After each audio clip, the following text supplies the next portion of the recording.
Hello everyone, आपको ये drama कैसा लग रहा है मुझे कमेंट में ज़रूर बताना। और अगर आपको मेरी एक्सप्लेनेशन पसंद आ रही है तो प्लीज़ मेरे वीडियो को लाइक और चैनल को सब्सक्राइब कर दीजिए। एपिसोड के स्टार्टिंग में हम देखते हैं कि मून कार रोकती है और कुछ पैसे देकर मून को वहाँ से संभल कर जाने को बोलती है। मून भी उन लोगों से पूपा के फादर से केयरफुल रहने को बोलती है और फिर वो वहाँ से चली जाती है। रास्ते में मून देखती है कि नाइट को चोट लगी है तो वो उसे हॉस्पिटल जाने के लिए बोलती है, बट नाइट मना कर देता है और उसे कहता है कि मैं ठीक हूँ। तो मून कहती है ठीक है, हॉस्पिटल नहीं जा सकते बट रास्ते में एक मेडिकल स्टोर से कुछ दवाई तो ले सकते हैं। नाइट मून की ये बात सुनकर उसे बहुत प्यार से देखने लगता है और उससे पूछता है कि तुम मेरे लिए अपनी जान क्यों देना चाहती थी।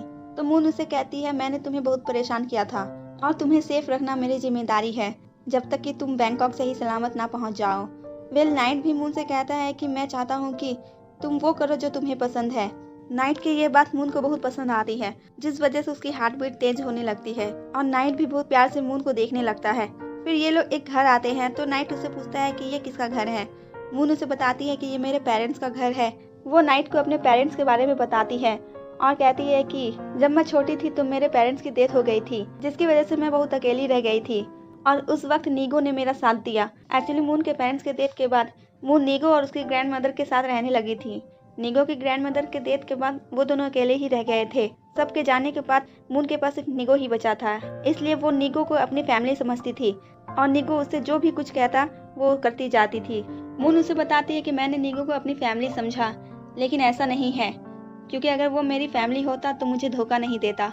नाइट उसे समझाता है कि इसमें तुम्हारी कोई गलती नहीं है, शायद वो तुम्हें डिजर्व ही नहीं करता था।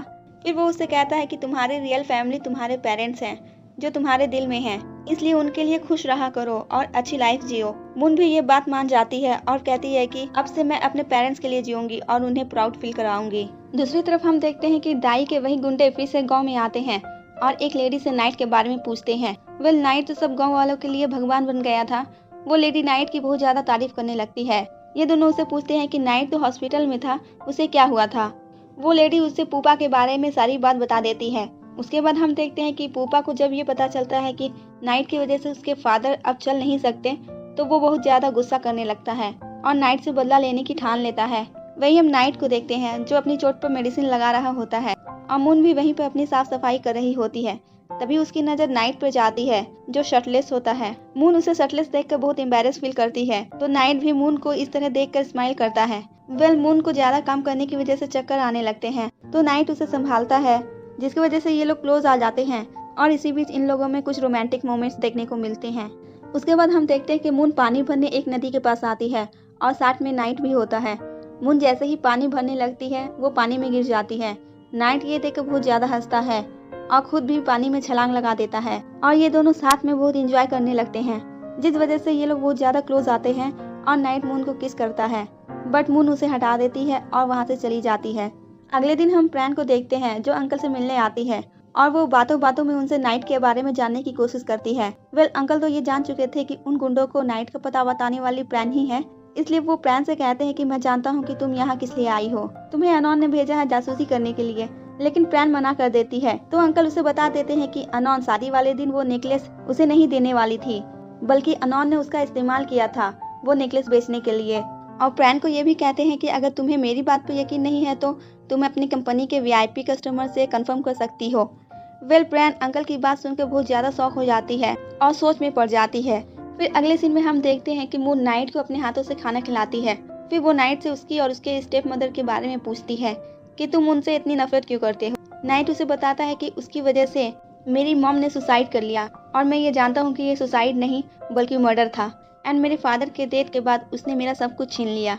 ये दोनों कुछ देर ऐसे ही बात करने लगते हैं तो मून उसे कहती है कि मैं तुम्हें खुश देखना चाहती हूँ, इसलिए जब तुम बैंकॉक वापस चले जाओ तो अपनी स्टेप मॉम से शांति से बैठकर बात करने की कोशिश करना, हो सकता है तुम्हारे ऐसा करने से सारी प्रॉब्लम सॉल्व हो जाए।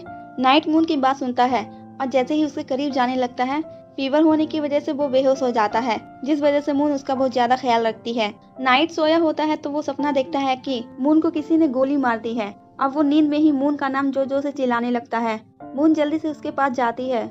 नाइट मून को ठीक देखकर उसे हक कर लेता है और उसे अपने सपने के बारे में बताता है।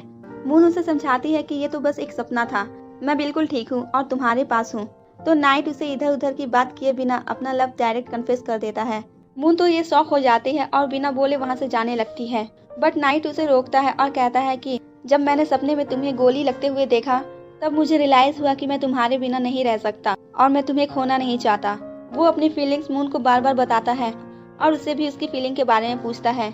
तो मून भी अपनी फीलिंग बता देती है कि वो भी उससे प्यार करती है, लेकिन साथ में ये भी कहती है कि वो दोनों अलग अलग स्टेटस से बिलोंग करते हैं, इसलिए साथ नहीं हो सकते, क्योंकि वो एक चोर है और नाइट एक डायमंड कंपनी का मालिक। नाइट मून की बात सुनकर उसे समझाता है कि परफेक्ट वाइफ ढूंढना मेरे लिए मुश्किल नहीं है, लेकिन मैं एक ऐसी लड़की चाहता हूँ जो मुझसे सच्चा प्यार करे, ना कि मेरे पैसों से, और मेरी हर मुसीबत में मेरे साथ रहे। फिर वो मून से कहता है कि और वो लड़की तुम हो। वो उसे ये भी कहता है कि अगर तुम मना भी करोगी तो मैं गिव अप नहीं करने वाला। नाइट की ये सब बात सुनकर मून भी अपनी फीलिंग्स रोक नहीं पाती और नाइट को डेट करने के लिए तैयार हो जाती है, जिसके बाद इन दोनों के बीच बहुत रोमांटिक सीन देखने को मिलता है। अगले सीन में दाई और अनोन डिनर कर रहे होते हैं। तभी वहाँ पर प्रैन आती है और दाई से कहती है कि आज मैं बहुत ज्यादा थक गई हूँ, क्या तुम मुझे मसाज दे सकते हो। तो दाई इसके लिए मान जाता है। एक्चुअली प्रैन नेकलेस के बारे में जानकर इतनी गुस्से में होती है कि वो अनोन को दिखाना चाहती है कि दाई उसके लिए कुछ भी कर सकता है। दाई तो सच में अपनी वाइफ से और अपनी मॉम से बहुत ज्यादा प्यार करता था, इसलिए वो इन दोनों के बीच कुछ भी नहीं बोल पाता। अनोन दाई को पहले डिनर कंप्लीट करने को बोलती है, तो दाई भी अनोन की बात को मना नहीं कर पाता। प्रैन ये सब देखकर बहुत ज्यादा गुस्सा करने लगती है, बट कुछ कर नहीं पाती और वहाँ से चुपचाप चली जाती है। फिर हम देखते हैं कि दाई के गुंडे पूपा से मिलने आते हैं और उसे नाइट को पकड़ने के लिए अपने साथ काम करने को बोलते हैं और उसे नाइट के बारे में पूछने लगते हैं। अब पूपा को तो नाइट से बदला लेना था, तो वो उसके साथ काम करने के लिए तैयार हो जाता है और उसे बताता है कि बून को उन लोगों के बारे में पता होगा। जिसके बाद वो लोग बून के पेरेंट्स को पकड़ लेते हैं और बून से नाइट और मून का पता पूछते हैं। अब बून अपने पेरेंट्स के खातिर उन गुंडों को मून और नाइट के पास ले आती है, तो वो गुंडे बून को मून के पास जाने बोलते हैं और खुद वहीं छुपकर देखने लगता है। बून इशारों में मून को कुछ बात बताती है, जिसे मून समझ जाती है कि कुछ गड़बड़ है, इसलिए वो नाइट को बुलाने के बहाने अंदर चली जाती है। अंदर जाकर मून नाइट से बून के बारे में बताती है और कहती है कि वो बहुत ही डरी हुई है और अजीब सा बिहेव कर रही है, और कहती है कि मुझे पक्का यकीन है बून यहाँ अकेले नहीं आई है। नाइट को भी ये बात बहुत अजीब लगती है, इसलिए वो बाहर झांकता है तो उन गुंडों को देख लेता है और दोनों सोचने लगते हैं कि अब क्या करना चाहिए। तो मून नाइट को कार की देती है और उसे वहाँ से जाने को बोलती है, लेकिन नाइट उसकी बात नहीं मानता और कहता है कि मैं तुम्हें यहाँ छोड़कर नहीं जाऊंगा।